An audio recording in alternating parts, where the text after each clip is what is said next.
Hello, Imjessa. Before moving to Taiwan in 2011, I never met any Filipino and didn't know anything about their culture. Then, upon moving to Taiwan, the only experience I had with Filipinos was when I saw them working as domestic helpers, house cleaners, or factory workers.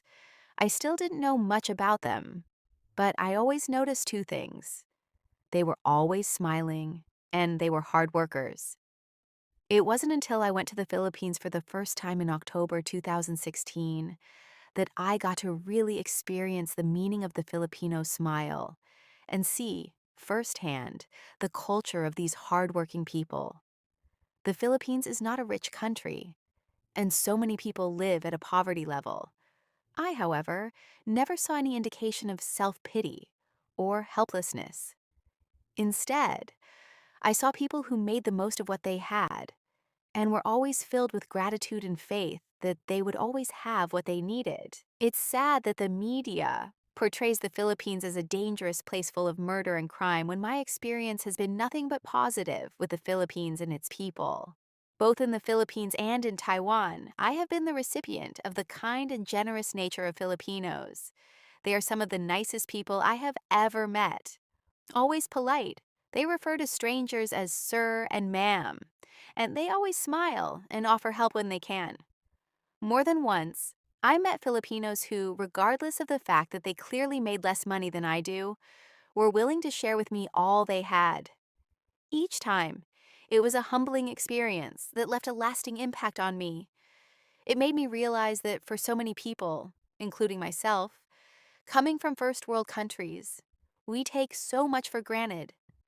Seeing and experiencing the kindness and generosity of people who, from very little, will give you everything was really inspiring to me.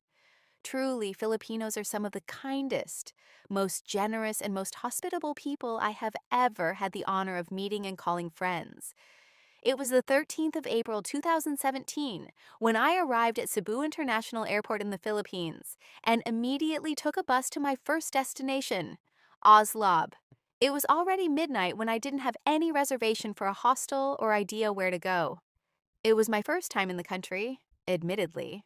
I felt scared because it was already late. Our bus stopped at 7-Eleven, and the bus driver helped me find a guy that could take care of me.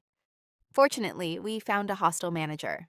The hostel is their family business, new and in front of a quiet sea. But what touched me the most was the kindness of his mom, wife, kids, and brother. I was thinking to stay for 2 days in Oslob, but I felt good while I was with them. I ended up staying for 5 days. I spent Semana Santa with them, learned about the history of the country, the culture, and their food. We ate together. They invited me to join them for dinner every night. They were the best hosts ever, and that was only one of the many experiences with them.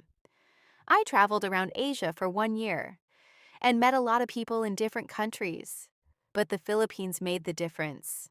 Not only because of the landscapes, waterfalls, and turquoise sea, but also because of the people. Definitely one of my favorite places in the world.